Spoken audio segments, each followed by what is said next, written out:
Olá, paz e bem! Estamos aqui no Fé e Razão para falar do cancelamento de Jorge Amado. Assim como, né, a esquerda fez, né, o cancelamento ou tenta cancelar Monteiro Lobato, a direita, por sua vez, quer cancelar Jorge Amado. E foi uma pergunta que me fizeram ontem, era um tema que eu queria falar, né, que a vereadora de Santa Catarina, né, Jéssica Lemoine, do PL, olha, do PL, né? Ela quer cancelar o livro Capitães de Areia, porque romantiza, né, é, coisas de esquerda, né? E faz uma apologia ao crime. E, e esse canal aqui, quando tentaram cancelar Monteiro Lobato, tá, em 2010, eu, sinceramente, eu não me lembro se eu fiz um vídeo falando sobre isso especificamente. Mas eu comentei aqui nesse canal, tá? E sempre comentei que eles iam começar por Monteiro Lobato e logo em seguida seria Jorge Amado. Porque pau que bate em Chico, bate em Francisco. Se a esquerda tem direito de cancelar um escritor, a direita também tem. Então, em 2010, a esquerda, né, é, mandou uma denúncia para a Secretaria de Promoção da Igualdade Racial, né? E a CNE, né? É, que é o Conselho Nacional de Educação, acatou, e aí foi aquela polêmica, né? Advogados decidindo que o MEC tem que fazer. E aí o que acontece? O negócio ficou tão ruim que o Haddad, que era o Haddad, né? Falou, gente, vocês estão sendo esquerda demais. Porque até então o ministro da Educação era o Haddad. O Haddad achou isso um absurdo. E aí foram para a justiça, tá? E o que aconteceu? A Academia Brasileira de Letras também se meteu, né? O diretor da Faculdade Zumbi, que é um homem negro, também se meteu, falando, gente, é um absurdo. Muitos professores dizendo que não tem um estudo sério, dizendo que ler Monteiro Lobato levava as pessoas ao racismo. Né?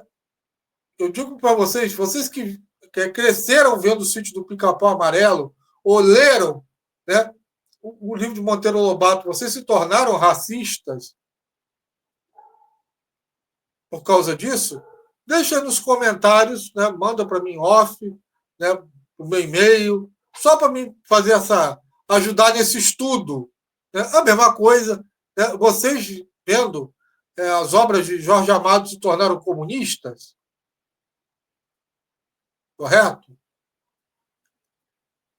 Então, foi para o STF, né? O STF falou que era uma imbecilidade, né? Descartou completamente isso. E o que acontece? E eu gosto assim bastante de data, tá? Porque esse evento ocorreu em 2010. O que acontece, né? Logo em seguida, em 2021, 11 anos depois, a estátua do Borba Gato, né, segundo o El País, símbolo da escravidão em São Paulo, é incendiada por ativistas. Borba Gato, que até então, para mim, era uma das figuras mais importantes, né, do século XVII, que liderou expedições e aventuras pelo Brasil. Não estou dizendo que ele não teve escravo, não estou dizendo que ele não fez índios de escravo. Ele simplesmente se torna símbolo da escravidão em São Paulo. Quer dizer, aí, né, 2010, a gente vamos cancelar Monteiro Lobato. 2021, vamos cancelar Borba Gato.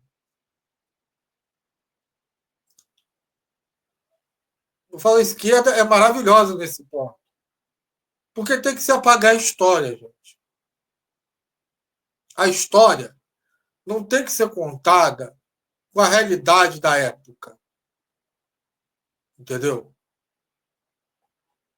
Porque, olha só, vou dar um exemplo bem simples de como é que enganam a gente contando histórias da carochinha. Meu pai dizia que a CLT veio do Mussolini e de um regime fascista, ao qual Getúlio, que era fascista, adotou. Após eu estudar Getúlio, eu cheguei à conclusão que Getúlio não era fascista. Ele tá não no sentido pleno do fascismo. Por isso que eu considero Getúlio getulista. A era Vargas é uma coisa à parte. Mas tento associar Getúlio ao fascismo de todo jeito. Agora eu falo para esse pessoal de esquerda que tenta associar Getúlio à esquerda. Vocês têm que então admitir que o fascismo e o nazismo são de esquerda. Correto? Se é para nivelar tudo do mesmo nível, beleza. Mas o que isso tem a esconder a história? Por que aqui tem um negócio de esconder a história? Que Getúlio ele é o que criou a CLT no Brasil. Se você não trabalha, né, você não sabe o que é a CLT, é a consolidação das leis do trabalho. Isso é CLT. Consolidação das leis do trabalho. Tá bom? Então diziam que isso veio de Mussolini, veio do regime fascista. Né? Só que isso está completamente fora da verdade. Não é uma verdade plena. Porque a CLT, ela, na verdade, ela nasceu na Igreja Católica. Ela parte da Rerum Novarum do Papa Leão XIII, em 1891. Mussolini, o que Mussolini faz? 36 anos depois, em 1927, ele pega essa ideia do Papa Leão XIII e faz uma deturpação do que está ali. Ele aproveita alguma coisa, assim como, né, a esquerda sequestrou pautas católicas, como disse muito bem o Papa Francisco, o fascismo sequestrou também pautas católicas. Só que há uma deturpação, porque não há Cristo no centro. Entendeu? Aí, né, o Mussolini escreve a Carta del Lavoro, né, a Carta do Trabalho, e aí é essa bodega toda. Mas a ideia da CLT, os direitos trabalhistas, tá, é uma iniciativa católica. E vai ter gente aí dizendo que o Papa Leão XIII era comunista, né? Só pode. O cara que condenou o comunismo. Tá? Então, o que o Papa pedia? Salário justo, limite de jornada de trabalho, né? Ver o trabalho da mulher, o trabalho da criança, trabalho escravo, ele tratou disso. Entendeu? Aí criam essa deturpação histórica, tiram a Igreja Católica da jogada, entendeu? Para quê? Para haver uma manipulação do povo. Eu não estou dizendo que Monteiro Lobato não fosse racista, tá? Até porque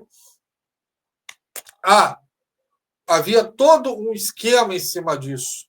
Tá? Se vocês virem, né, ou forem assistir o filme Django Livre, do Tarantino, eu recomendo que vocês vejam. O que o Tarantino ele diz ali? Que as bases do racismo elas eram científicas, uma pseudociência, tá? Que de ciência não tinha nada, não seguia nenhuma base católica aquilo. Quem criou a ciência foi a Igreja Católica, a ciência moderna, tá? Não tem, então, era um negócio tirado do anos flamejantes do capeta, essa ciência. a religião e o progressismo. Repare no personagem do DiCaprio. E ele não está mentindo. Eu não sei por que esse pessoal doido diz que o filme Django Livre é um filme racista. Não é. Eu acho que eles dizem que o filme é racista porque o Django Livre, o diretor é branco, né, e dos 12 anos de escravidão, o diretor é negro. E aí o que acontece?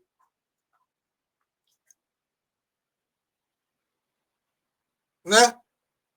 Só para vocês terem uma ideia. É daí que tira isso daí. Então você estava numa sociedade envolvida nisso, ao qual o Jorge Amado combateu. Né? Tenda dos Milagres trata disso, que é baseado na vida do Miguel Quirino. Mas por que tem que ter essa deturpação bíblica? Né? Essa deturpação da ciência, essa deturpação do que é o progressismo, para que haja manipulação da massa. Porque eu vou dizer para vocês começaram com Monteiro Lobato, partiram para Jorge Amado, e o próximo livro que vai ser atacado é a Bíblia.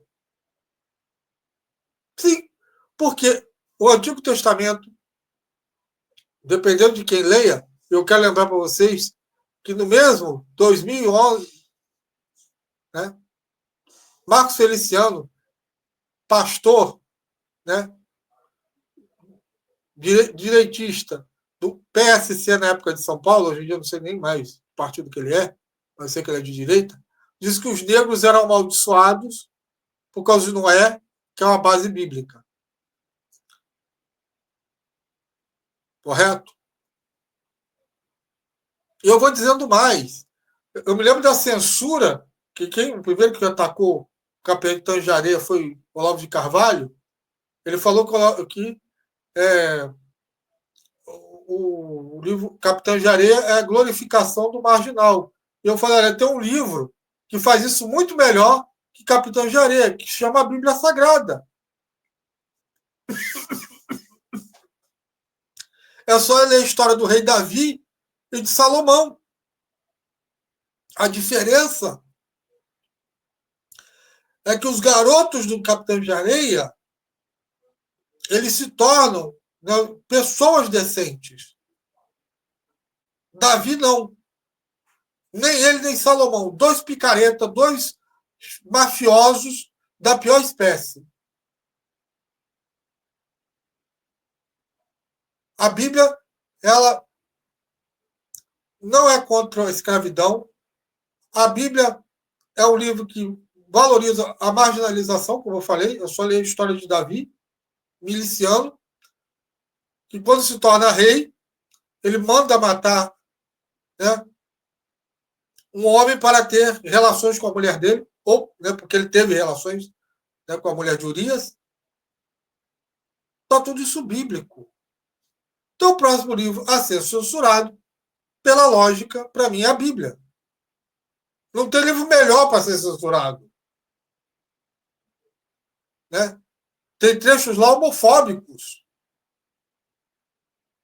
Então, cuidado quando você começa com esse treco de censura, porque você não sabe onde é que vai parar. É uma coisa que eu percebi naquele debate entre os comediantes. O Thiago Santinelli estava defendendo a lei. O Léo Lins tem que ser preso porque é a lei.